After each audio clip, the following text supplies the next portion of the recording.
Good morning and welcome to the Sports Debate Podcast. I am your host, BA, along with James Martin and Jack Hurst. I hope everybody is doing fine out there in podcast land. We are going to get right to our debates. The first question is going to be, which NBA player is under the most pressure entering the playoffs? Go ahead, James. Let you have that one. Okay, so there's plenty of players to choose from with this because right now you can look and see that there's like people like such as LeBron, even though I know Jack's going to say that LeBron is not under any pressure. He's done a lot of great things in his career, but the pressure is applied to himself, because he's still chasing goals supposedly, where he's trying to maybe take a last ditch effort to try to capture one last championship in his last run, and it doesn't look like it's going to happen. But this is not the guy I'm choosing. The guy I'm choosing is a guy who has never won a championship, but has had great opportunities. I mean, he's had an illustrious career, and he's still playing right now, of course. And that's none other than James Harden. James Harden has been everywhere. James Harden was a number 3 overall draft pick in 2009, I believe. 2009, and he was the sixth man of the year when OKC went to the championship in 2012. Yeah, obviously they didn't stand a chance against the Heatles with LeBron James, Chris Bosh, and Dwayne Wade. Got traded after that, went to Houston, was unleashed. Probably had good morning, Richard. Had his greatest scoring average with 36 points, and he's constantly been a triple double waiting to happen. And he got an MVP in 2018, but he's had a lot of falters, man. If you look at whether it was with Houston, it was with the Clippers, it was with the 76ers, the Nets. He's been on teams where, either you had a big three or you were the main option, you were the second option. But he's been a guy that's been in the playoffs where he's faltered, meaning he's I don't want to put the word choke on him because I don't like putting that label on folks, but he's had that label placed on him for moments that he's had in the playoffs where he's had 40 games in the playoffs, believe it or not, where he's had more turnovers than he's had points. And in elimination games, he's lost a lot of elimination games where he's had like lackluster efforts, where he's had, like in 2017 versus the Spurs, he had 9 points. And in an elimination game, he had 13 points. And in 6 and 7, he had 13 and he had 9 points. Against the Golden State Warriors, he faltered. And this is a guy that's a 6-time All-NBA, first-team All-NBA. Like I said, an MVP. He's there with Donovan Mitchell in Cleveland and Jared Allen. I think they have an opportunity to do some things in the East. But to me, as where his career is right now, he's under the most pressure because he's 36 and there's not much time left for him to really be like a critical player in an offense. Because again, for a guy that's produced that much offense, he has nothing really to show for it. He's only been to one championship, like as I mentioned before, and they've maybe been to a couple of like semis in Western Conference Final, but against the Spurs. I mean, that was a semi as well. And I don't know. I just don't. I think he's under the most pressure to me right now to try to get something done before his career ends. I mean, it's a good choice. I'm not going to knock your choice, but by now we're resigned to James Harden in the playoffs that they're not quite going to get it done. And the Cavaliers aren't expected to win an NBA championship. They're considered a bit of a long shot, even though realistically they do have a chance, to come out of the East. But we're kind of used to it with Harden, him not winning it. So let's say the Cavaliers get beaten in the Eastern Conference Finals in 7 games and he plays well. we're not going to look at it, oh, Harden failed again, because he has Donovan Mitchell on his team. So we're going to look at Mitchell the same way. I called an audible. I can't believe I actually called it when I heard you talking about a minute or two ago. And I actually changed my pick. It was going to be Anthony Edwards, because if he's ever going to be a breakout star, when's it going to happen? If it doesn't happen now, when is it going to happen? But the guy I'm actually saying is going to be under the most pressure, even though he's won one before, is Jokic with Denver. And the reason why, he's really got to carry the team. He's got to play the series of his life, or, game after game, which he's capable of doing, for Denver to win an NBA championship. And Denver's capable of winning an NBA championship. Didn't they play OKC yesterday and blow them out, if I'm not mistaken? Mm-hmm. I didn't see the box score this morning, but I'd venture to guess he had a really big game. And I guess that was a statement game for Denver. And Jokic is going to have to pressure on him this series. I know he's won one before, but he's not content with winning just one. He wants a little more of a legacy than that. And you get the feeling that the Denver team is relying on him more than the Timberwolves are relying on Anthony Edwards. The Denver Nuggets are relying more on Jokic than the Cleveland Cavaliers on James Harden, because the Cavaliers have some nice pieces around Harden. Mobley, Allen, and of course Mitchell, etc. But Jokic is the man. I know he's got Murray there, but he's the guy who's got to produce big time, major impact. And you could say that about any team. They have one super player that's got to produce big time. But realistically, Jokic has got to do it for Denver more than any other player has to do it for his team, for them to emerge. And I'm leaving Wemby out of this because we're giving San Antonio a pass. It's okay if they're a year away. They're playing with house money, San Antonio, even though they're capable of winning the NBA title. It's okay even if they go out in the first round this year and get upset, because we all know their team of the future.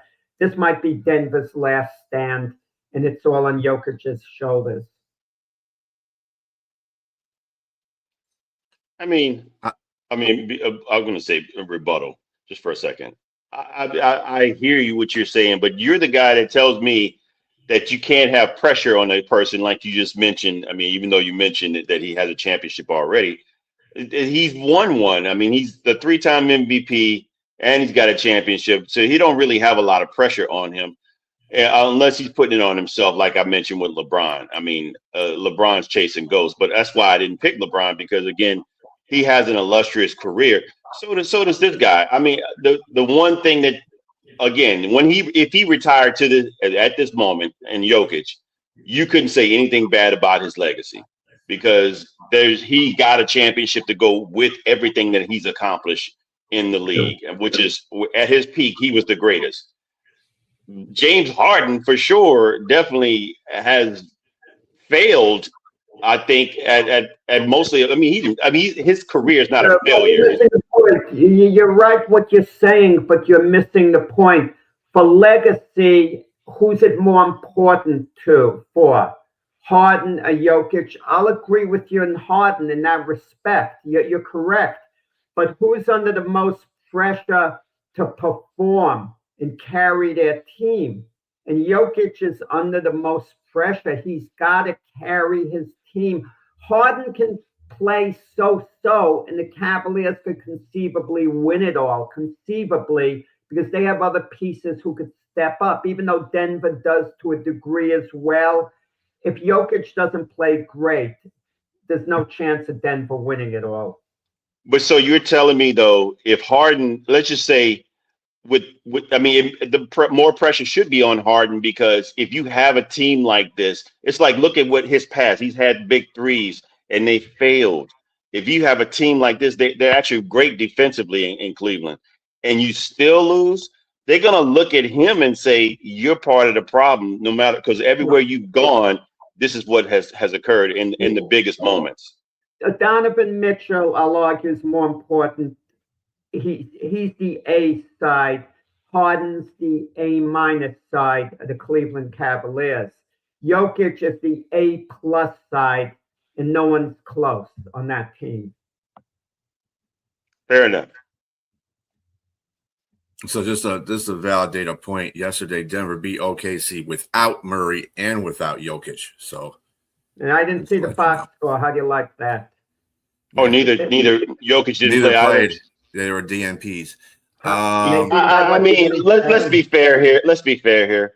I don't know who did all the players play because they won their they clinched their division. I mean, they clinched the West. Yeah. So I mean, did OKC even play their main starters? Let's see. Wiggins played. Yeah, they pretty much sat down too. Okay. It was like a next. It was bench versus bench basically, or without the star players in there. You go. Right. There you go. Yeah.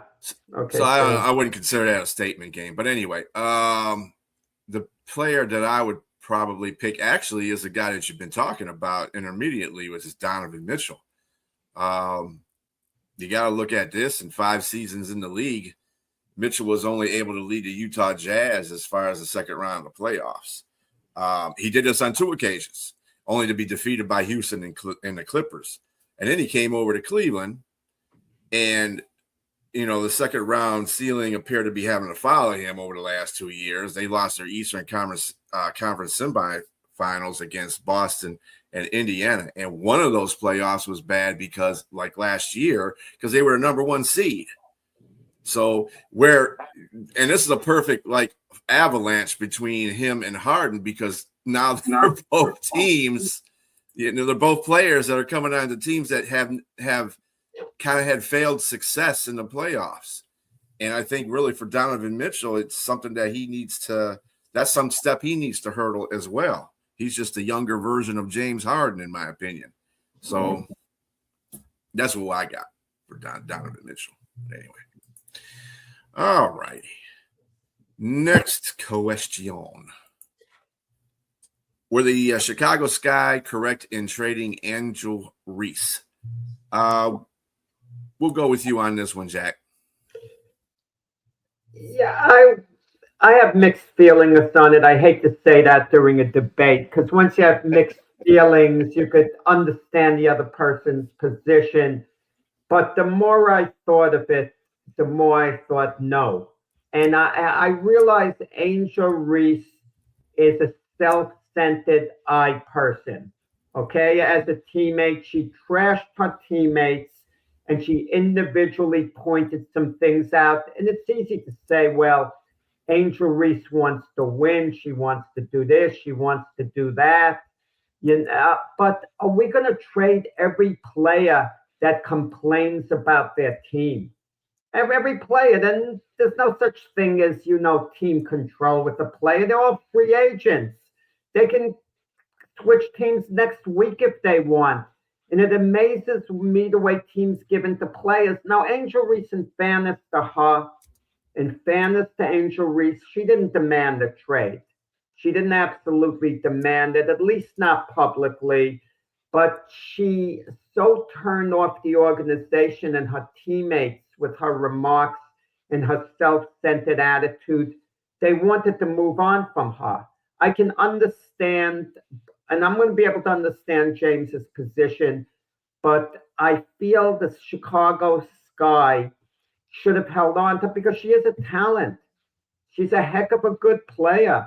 If you get beyond everything else, I mean, she grabs rebounds virtually like no one else.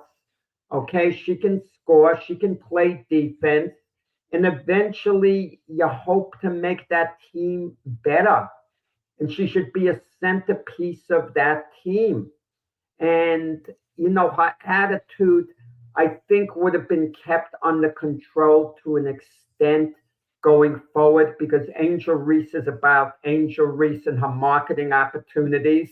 So if she's going to go public and do anything to embarrass her teammates, she's just going to make it a little worse for herself, marketability-wise. Plus, I don't know Angel Reese as a person. Maybe she has a need to be liked by her teammates. so we don't know what goes on really behind the scenes. But we do know this: she was way out of line.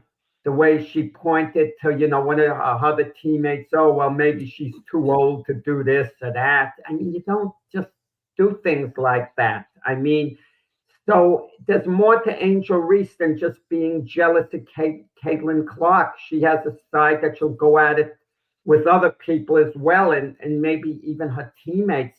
But do you trade her? You don't trade her unless the situation becomes so unbearable to keep on the team. And that wasn't the case. The Chicago Sky traded her because basically they don't like her. They don't like her.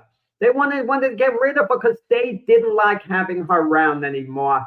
She's very distasteful to have around, they felt. So they traded her for 2 number 1 draft choices. We don't know how those draft choices are going to come out. But I could tell you, they're not going to be as good as Angel Reese. Maybe it'll work out with the draft choices. So I think the Chicago Sky should have held on to Angel Reese, worked with her, had her reach out to teammates, communicate with them, because I feel Angel Reese could have been, in a sense, I don't want to use the word rehabilitated, but she could have been made to understand you get along with your teammates. And one last thing, imagine the Chicago Sky front office had Kobe Bryant and they were in charge of the Lakers. They would have traded Kobe in his prime when he was unbearable when he was with the Lakers, but they kept him and they won 3 NBA titles as a result. Yeah, but with Kobe, they had a great coach there, and they elected to go with the youth movement. And Kobe and the coach actually they made amends because they were at odds too as well. And so, I mean, but in this situation, I don't know what the coach was thinking. I don't know what the culture was, but I mean, as usual, Jack, you ride this fence. You need to start carrying the saddle to your debates because you will sit on the fence and debate both sides, and I can't even get into the mix yet. I haven't even said a word. You're speaking for me. So with that said, I mean, yes, they should definitely. They were correct in trading her away. It was just too much. I mean, you don't just come lambaste your organization. You've only been in the organization 2 years, and I'm an Angel Reese fan. From her perspective, I could see, she come from a championship pedigree at LSU. She wanted to win, but you got to give it time. Jordan took a long time to get to where he was, and like one of the posters said something about her shooting. Yes, a lot of the rebounds were from her own misses. I mean, she's missing layups right off the bat, and I love Angel Reese as a player. I think she the 12 rebounds, over 14 points, but they were 23 and 61 with her. And you're not winning, and you got the complaining going on like this against your organization. Those sort of things should be in-house. And it probably was in-house, but I don't know. Maybe, but this is how the younger generation does. And, they will put things out on social media. They say things out loud. And some of the things, this is something that should be inclusive within your organization, within your locker room. Don't put it out there, letting your team and other fan bases know that you're not having a good time where you are. And so, and I know that they've done this in the past with Elena Del Don in 2017 trading, and Candace Parker let her go after the championship win in Chicago. Sylvia Fowles went on to win 2 championships with the Minnesota Lynx after they traded her away. So the success hasn't been great for them, but they got 2 first-round draft picks. They probably could have got a little more out of the dream if they wanted it. I wouldn't have just given her away for 2, but 2 sounds like there's something they can build upon and get, a couple of, especially depends on where they are. What's Juju? What's the young lady out of USC? What's her name? She might be available to the mission. But if you don't even know the name, it tells you a lot. This is more about your stats and wins and losses. This is about a brand. Women's basketball needs a brand in the worst way. And when you heard the Chicago Sky, you heard Angel Reese. the public knew they know 2 players in the WNBA. That's all the average sports fan knows: Angel Reese and Caitlin Clark. If someone says they want to go to a WNBA game, chances are they know nothing about the WNBA, but they hear, oh, Angel Reese is on that team. I want to see that game. Or Caitlin Clark with Indiana. Those are the 2 games they want to see. And Chicago gave up a brand player. That's the point. It's more than wins and losses. Angel Reese represents a brand. Just like that's why the Chicago Sky should have held on to her. You hold on to a player like that. I disagree way with that comment, Jack.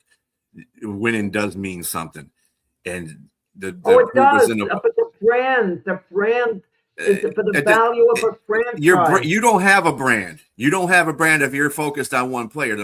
It should be focused on the Chicago Sky. It should not be focused on Angel Reese. Okay, so the point of the matter is, if you're not winning with that brand, what's the point? And like James said, they were at 23-64 since they acquired Angel Reese in the draft. She doesn't work well. She didn't work well with the other draft pick that they got in the same year, which was Camila Cardoso. They don't work well together in the offensive set, and of course, there's the whole thing between Reese and the management about the roster. You know, I'm gonna tell you something. It's like there's a lot of I'm a big proponent of this because I see the Lions do it too. If you do not want to be on that team, or if you even complain about a little minute thing on a team, teams are ready to ship you out because you get paid too much anyway. These athletes get paid a whole lot of money. And what these teams are thinking is, hey, if you don't want to be on this team or you complain about your playing time, we'll send you somewhere else. They can pay you the money so you can complain.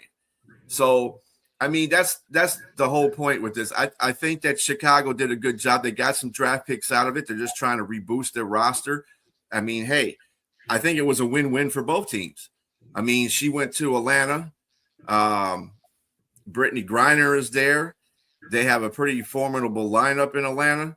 And Atlanta's basically where I'm sorry, Chicago's not really Chicago's more of a grit city. Atlanta's more of the type of city that I think Angel Reese needs to be in because she is the Barbie of the NBA. And I think that's I will say to correct you on the dream, Brittany Griner, I think she just got a contract. I think she went to a team in Connecticut. She did? Yeah, she got like a big $1 million Supermax contract or something like that. Well, she won't be in Connecticut long. But the idea that we're Houston. So. Guys, but the idea that we're even talking about this is because of Angel Reese. It's not because of the Chicago Sky or the WNBA. Only 2 players, and maybe a third, Brittany Griner, because of a situation in her background. You could maybe add her in as a third one. Those are the only ones we would be talking about normally. I mean, the other top players, we wouldn't even entertain a question on this show about. But because it's Angel Reese, she's a lightning rod, like or not. I mean, I'm not a fan of her. I mean, I respect, like Jordan said about Isaiah, I respect his game. I respect her game, on the court, what she could bring to a team. And she's a heck of a player. I mean, she's all right. I mean, there's a lot of players in the WNBA that have played well all the time, and they don't get the credit. That it's about the social media thing. Do you think? Let me ask you a question. Let me sidetrack this. Do you think Angel Reese would be much of a player before social media? Do you think that she would be just as famous? Because social media basically made Angel Reese. About anyone. You could. I know. I have to give her credit. She was the dominant force for LSU, and so her being drafted, I thought she, let's just take the social media aspect out of it. She's broke a record for. I mean, whether it's getting her own rebounds or not, she's still getting them. I mean, she's like the Dennis Rodman of the. She's like the Dennis Rodman. Up a mess on the court. Yeah, exactly. She's able to Tries she's to. at least able to do it, right? She broke a record for uh rebounds in the season. So I mean, yeah, that's something that's nothing to sneeze at there. So that I would say, I yeah, mean, she would. I understand that fact. However, Michael Jordan and players that in his era and before that, they played. You heard them based on their playing performance. Do you think even if Angel Reese grabbed the rebounds of her own making, I mean that's something that people would see watching a game, without the social media involved in it, where you got Caitlin Clark, who is actually a pretty good player as well. She's in her own right, grabbing rebounds. I think that if it wasn't for social media, I don't think Angel Reese would be much. I think she'd be a name, but she would be a name among other names in the WNBA. That's what I'm saying. Because you No, have there are some. there's I some agree. very outstanding players in the WNBA that don't never get mentioned as much as Angel Reese does. So I'm just saying. But you got to kind of look at the same thing. I mean, they all have a factor. Yeah. Caitlin Clark has a factor. So I would say, because if she wasn't, I'll be honest with you, if Caitlin Clark wasn't white, she wouldn't have that same factor that she has now. So it's everybody has a factor in regards to how they're popular in certain ways. I guarantee you, Caitlin Clark, if she was black. Well, I think social media is also blew up Caitlin Clark too. I think what I'm trying to say is before social media became prominent, you actually had to be an excellent player to be at the top of your game. So that would have weeded out Caitlin Clark and Angel Reese as just focuses in the WNBA because there's other women in the WNBA that play extraordinarily better than both of them. So that's what I'm saying. I mean, I understand Jack's point because of the brand, but if your brand isn't winning your games, what's the point? You're paying out millions. You're paying out some. Well, I can't say millions of dollars. Well, we have to move on to the next question, but I will say this: how's attendance compare? If it means more money for the Chicago Sky having Angel Reese than not, then you keep her. And my feeling is they probably make more money, the organization, with her than without her. Sponsorship, fans in the seats. That's what I'm kind of looking at from that angle. And you don't give that up, that business model up. That's just my opinion. You disagree, Brian. I get it. Yeah, so, well, I'm just saying, and just one last thing before we move on to the next one. Yeah, that's fine. I understand. Like I said, I understand where you're coming from with that. But at the same time, you're already got a team in a league that's kind of shaky as it is, and then you're not winning, and that's going to get tiring to fans. Be like, oh yeah, we got Angela, but we're not winning anything. So what's the point? And then the fans will stop coming to the games, which are already they're not. There's no big attendance to these games. So now you got a brand name, you're paying. And nobody's coming to see it because you're a losing organization. So what's the point? So it kind of is like it's like a backdraft. So I get what you're saying though, Jack. So anyway, next question: are we making too big of a deal over the Mike Vrabel and Diana Rossini photos? Go ahead, James. I think I spelled when I sent it in Rossini wrong. You did, but I went, whatever. Rossini, it's Rossini. I didn't. Yeah. No, my spelling. That's on me, not on you. Well, I copied it, so that's my bad too. So. And either way, we know who they are.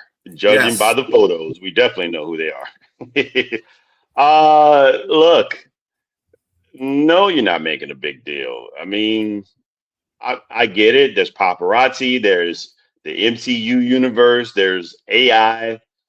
None of this looks like any of that. This looks like a couple of people who are married and not having fun with their marriages and wanting a little side action or whatever it may be, going on. Yeah, and there's even more footage that they try not to say not to make a big deal of it. There's other people in the outside of the footage of the camera, that are friends and everybody, 15 more people or something like that there. Yeah, well, I mean, regardless, I mean, I'm in the crowd. I'm not about to be holding hands and hugging, in my bathing suits. It's just kind of weird.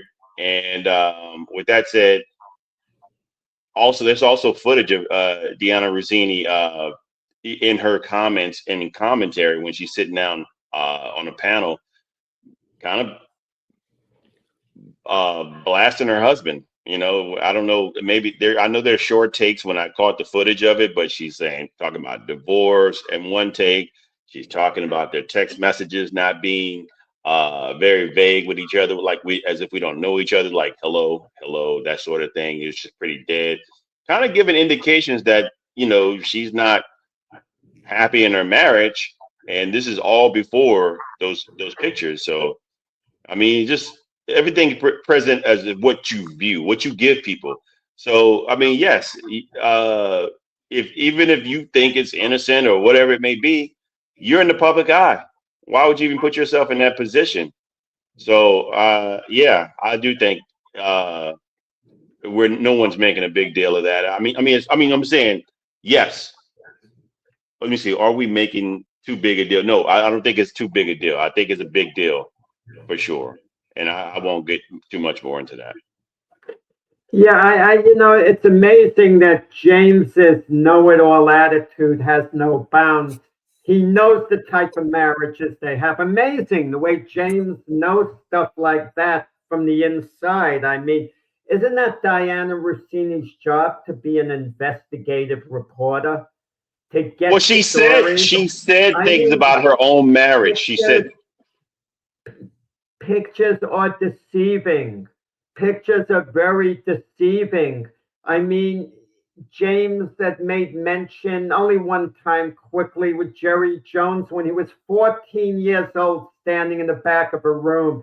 You evaluate Jerry Jones as part of the Ku Klux Klan because he's in the back of a room as a 14-year-old. I mean, come on, guys. I mean, I could tell you firsthand how deceiving pictures are. I could show you the greatest photo of myself presenting Manny Pacquiao the Fight of the Year award, my arms around him, and we're looking at one another, and the two of us have the greatest bond possible based on that picture. But I actually had no bond with Pacquiao, presenting him the award. If you want, I'll send you guys that in private to remind me during the week. No bond with him at all. But for a split second, Pacquiao turned around. We looked at one another, smiling like we were buddy, and I could present that photo. That proves that me and Manny are really good, that we're really great. What do we see in that photo? People give one another a hug all the time. Photos.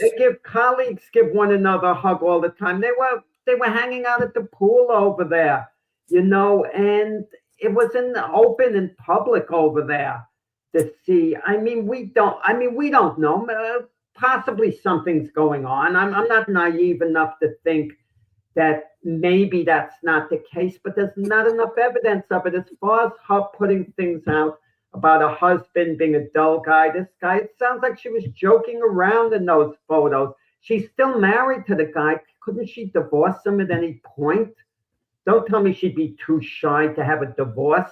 He doesn't own the sports team or something like that, where she wants to stay married to him because of his, generational wealth, the guy she's married to. I don't know what he's doing, but he's certainly not in the public eye as this ridiculously wealthy guy.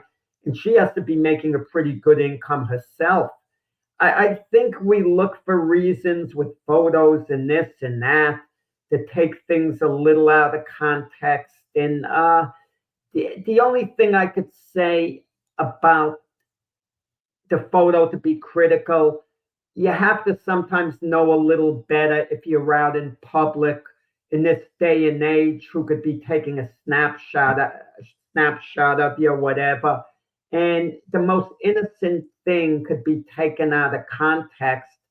And because of social media, we're making too big, a deal out of this whole thing. And, there's no evidence that anything was anything outside of photos that we could twist and make into what we want.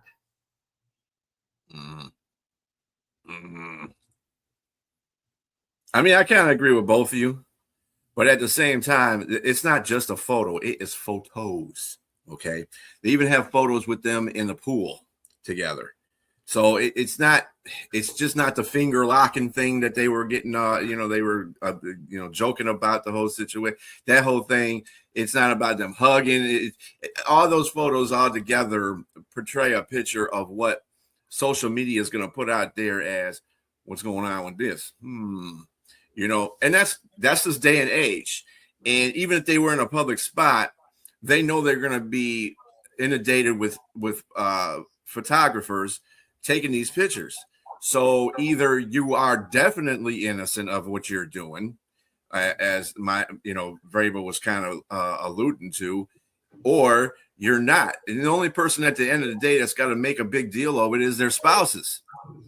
Those are the people that is concerns. Like, hey, babe, I saw you with boy, what's going on with that? You know what I'm saying? Doug, that's something that we could just speculate all day. We can things can look like an egg and an omelet sandwich, you know what I'm saying? But really it's not, So do you guys, I'm curious, I'm going to throw you guys like a knuckleball here. Did you guys ever watch the Andy Griffith Show? Mm-hmm, I did. You know the episodes, right? Remember when Barney comes with those party girls, they're working in the night, he brings them to the jailhouse and they get stuck with them. There was nothing going on with Andy and Barney and those girls, but the perception would be, oh yeah, Andy and Barney are all innocent. And that, guilty. And I remember the time. I remember that episode, and the town was like, and that was not even social media. That was back in the day. Yeah. So if you could, that's perception back in the day. And if you have added evidence with photographs, be like, yeah, I caught you in the pool with this guy, and I caught you finger locking with the dude. What's going on? All of a sudden it gets blown out of proportion. Everything gets blown out of proportion nowadays. So you're right. Listen, I see old coworkers. I bump into them once in a while. They could be a woman, and I'll give them quick hug. Imagine someone takes a picture at that moment of the hug going on like this. It gets magnified to the point of being ridiculous. Jack, what you're comparing to is totally different. They're at the poolside. It's not like you're meeting somebody you hadn't seen in a long time. They're hanging out at the poolside in bathing suits and hugging in bathing suits. They're not they're not hugging in the bathing suits, are they? At the pool, not in the pool. Well, not in the pool, outside the pool. Outside the pool. They were clothed when they were hugging and finger locking and all that goofy stuff. But they were in the pool with bathing suits on, sitting next to each other. I mean, again, you can make anything you want out of it. I'm not saying that they're guilty of anything. What I am saying is it doesn't look good. Well, I'm saying that. Wait. She was a beat reporter for the Tennessee Titans. So they have that relationship going back, for years. As her being a reporter, so there's that familiarity, kind of like if she was a guy hanging out next to him in the pool, you wouldn't be saying anything. You would just laugh it off. The reporter and the coach having a moment and laughing and hanging out together because the reporter went back with the coach a long way, covering that coach.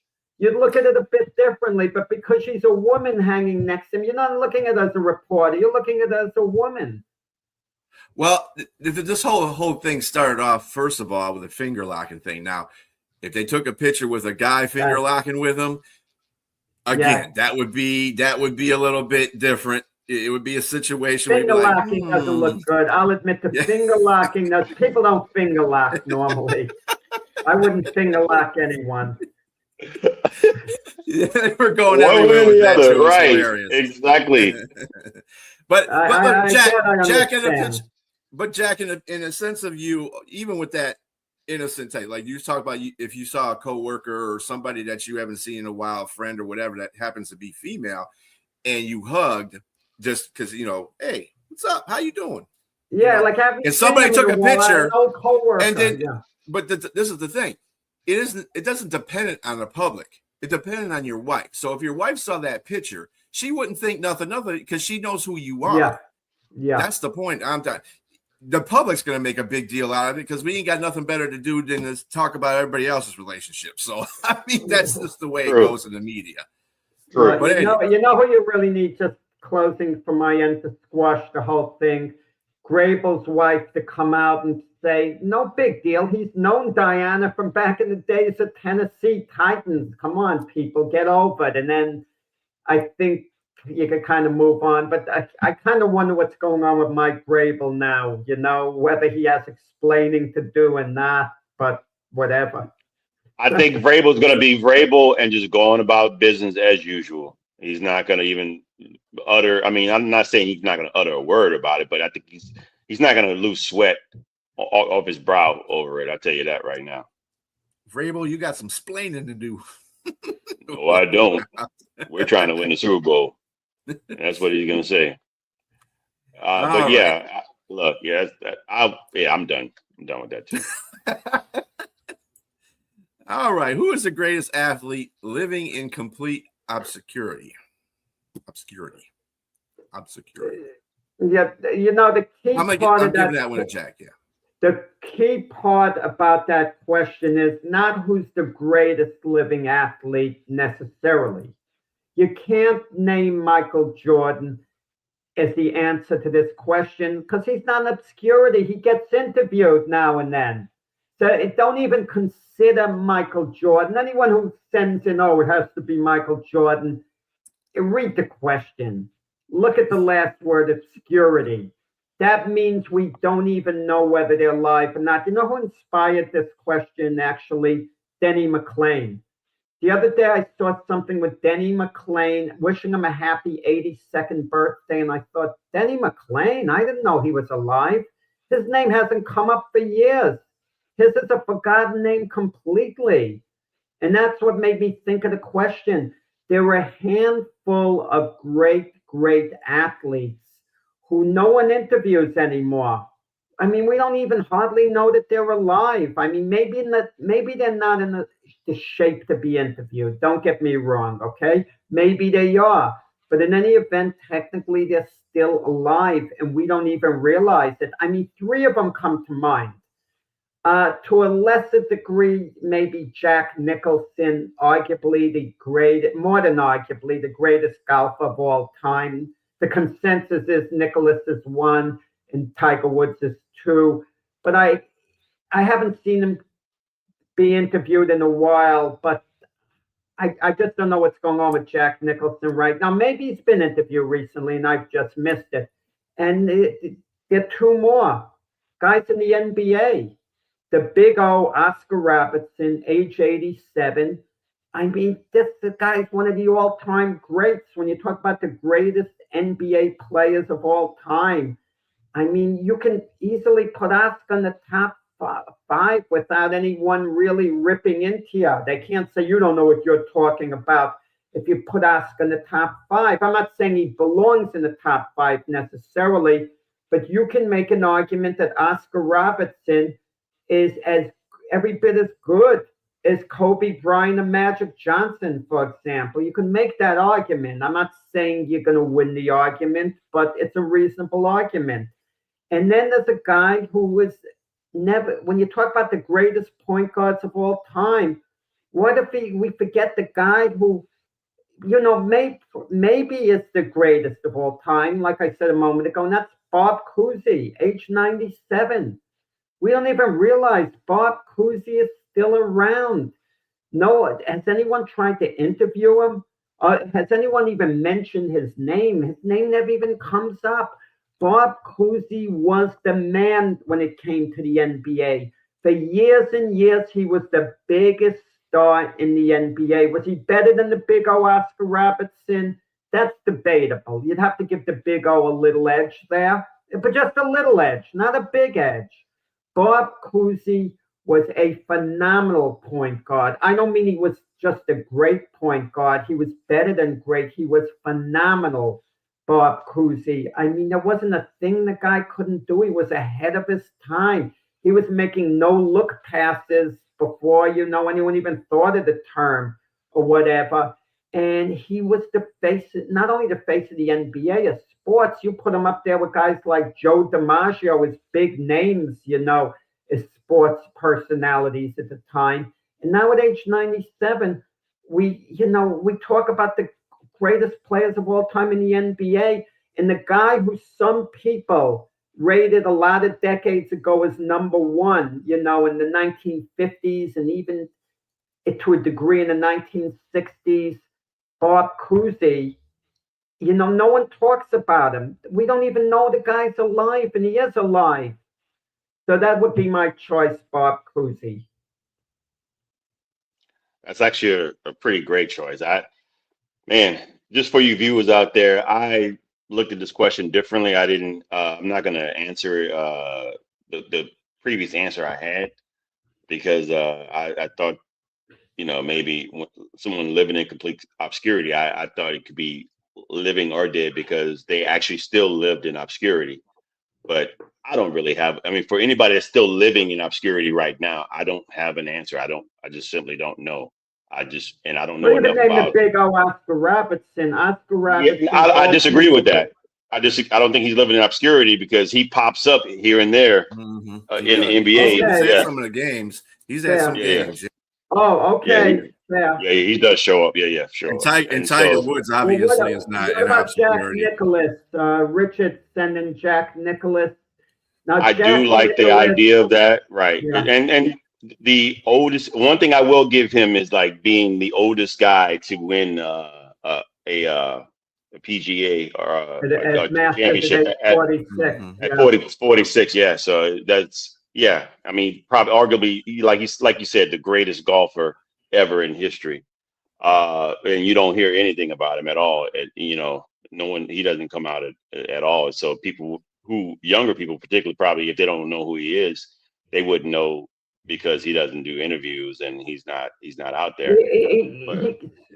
Super person Jack Nicklaus, when he was at the peak of his career, he would win these golf tournaments. He would rush back to see his kids play sports, and he'd be standing in the last row of the bleachers with, the other parents there just watching. Talk about a major star, and he rushed back. And you look at, his priorities there. Super individual. He could be a bit surly in a way, but obscurity is the key. It's not the greatest athlete, obscurity. And Bob Cousy's still alive there at 97. That's what I mean. Well, he's 97. Okay. See, when I looked at this question, I looked at it as somebody that's in between being, almost on the edge of not being with us anymore because they're older. They're 80 in their 80. Like Jack Nicklaus is 88. Jack Nicklaus is 86. Bob Cousy, 97 years old. Of course, they're not going to be obscure. They're old. They're not going to be going any damn where. You know what I'm saying? So you're not going to see them as much. I'm thinking about people that are like in between 70 and maybe 50, somewhere around there where you don't understand, you're like, dang, where has he or she been at for all this time? I remember when he or she could do this, and then I haven't seen that person in a whole bunch of times. And you're right, you think they weren't alive. There's many times when I've been on a podcast where it's like, dang, they're still alive. But it's more than that, Brian. It's more than that. You could take when Willie Mays was old before he passed, Bill Russell, Jim Brown. People would talk about them. No one is talking about Bob Cousy. You talk about the greatest players in the NBA. His name rarely comes into the discussion. And he's unquestionably one of the greatest ever because I know, being an older guy, there was a point in time before all these legends came on the scene. I remember Bob Cousy was an absolute superstar. As a phys ed major, I take a basketball class. What would the professor be talking about Bob Cousy's two-hand set shot? He'd be describing, we'd have to follow patterns of what Bob Cousy was doing. He was the role model. Being white played into the equation.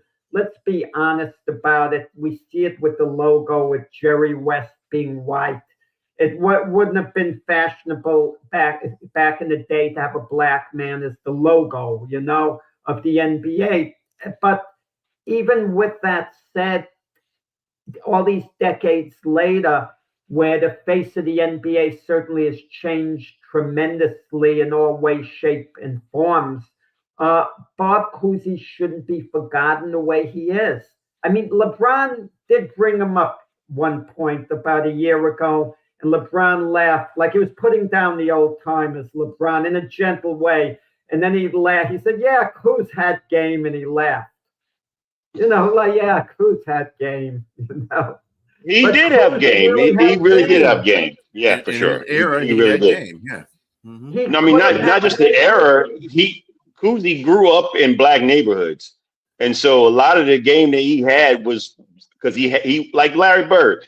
Larry Bird didn't want to go play against the white. He wanted to play the black dudes. He wanted to go and beat them because he knew that's the way he played. That's where the competition for him was, and so Cousy was the same. It was exactly the same, and a lot of his game wasn't allowed to translate into the game because they didn't allow you to like dunk and all this other kind of stuff. But he had great moves and everything. I mean, he was just awesome.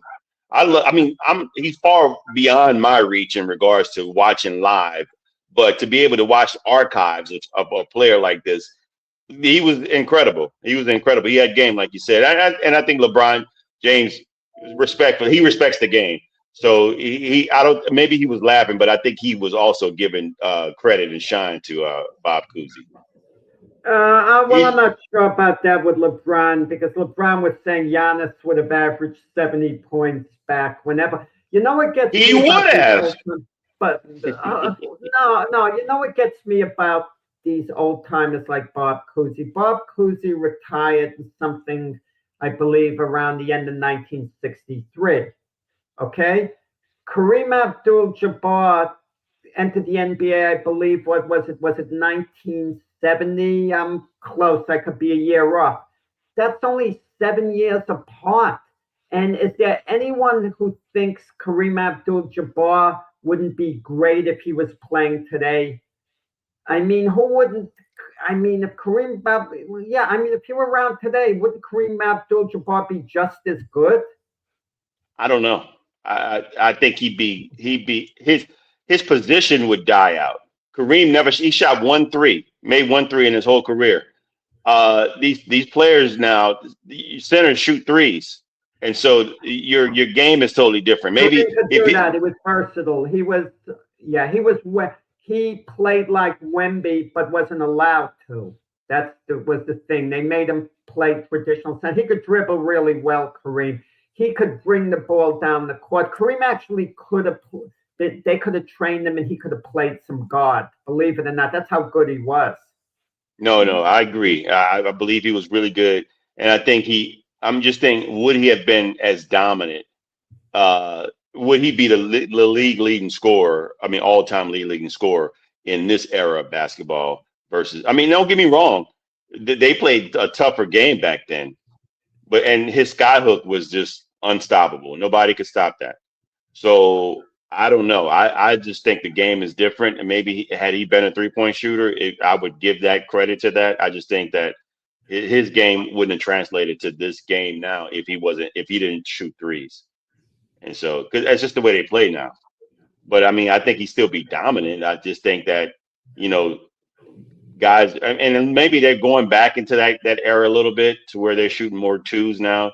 Because their teams are playing defense. You have analytics, and it shows if you miss X amount, you might be better off taking threes. But Brian, yeah. Well, I would say this, and this is greatness is achieved by nicknames too.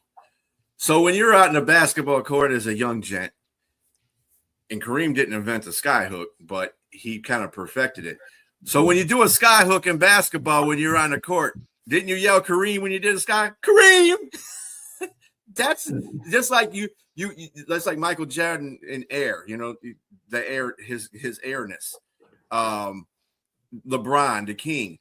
When you're associated with greatness, you have a greatness nickname on there. So, I mean, yeah, obscurity probably wouldn't be for some of those players. They wouldn't be obscure because they have a nickname after them. So, It's like Moss. You got Moss. Randy Moss is a great athlete. Never won a Super Bowl, but he's a great athlete. And, and everybody go out there, he just got mossed, and it still works today. The dude's been retired from the NFL for how many years, and it's still used today. So my pick, though, getting back on the subject, my pick, though, is, and I know we were using professional athletes in major sports like NBA, but Gail Devers from the Olympics. That girl was awesome in the Olympics. Yeah. Man, she was winning golds everywhere. Where's she at now? Nobody. I have not heard from Gail Devers in at least 14, 15 years. Where's she at? What about Edwin Moses? Edwin Moses would be another. Edwin Moses. I don't know as much as Gail Devers. I don't think you hear Gail. Edwin Moses. Yeah. I hear in certain circles, but I don't hear Gail Devers at all. What about Michelle Chung? Michelle Chung, yeah, her name comes up like in the Olympics when they have figure skating of any sort. But I've seen track and field, and I haven't seen anybody. I've never heard anybody refer to Gail Devers in track and field. When they're Olympics, I have not heard anybody say that. Carl Lewis. What's the other woman's name? Jackie Joyner-Kersee. Jackie Joyner-Kersee. Flojo's not alive. Yeah, well, she's not alive now, but I'm just saying I've heard those through Olympics. I have not heard Gail Devers at all being mentioned in the Olympics. Really good answer. Yeah. So I mean, yeah, I just went away from the professional aspect of the sports. Well, the coaching wise, Marv Levy's alive, right? Yes. Yeah. I mean, does his name come up? As far as coaches go. I mean, whenever Buffalo gets into a position in the playoffs, I hear his name. Maybe. So I mean, yeah, I wouldn't consider him obscure. So that's for sure. But anyway, on that note, great questions as always, Jack. Thank you so much for that. Join us again, me, B.A., James Martin, and Jack Hertz next Saturday at 8 a.m. for the Sports Debate Podcast.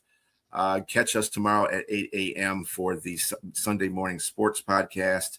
We will see you then. Have a great day.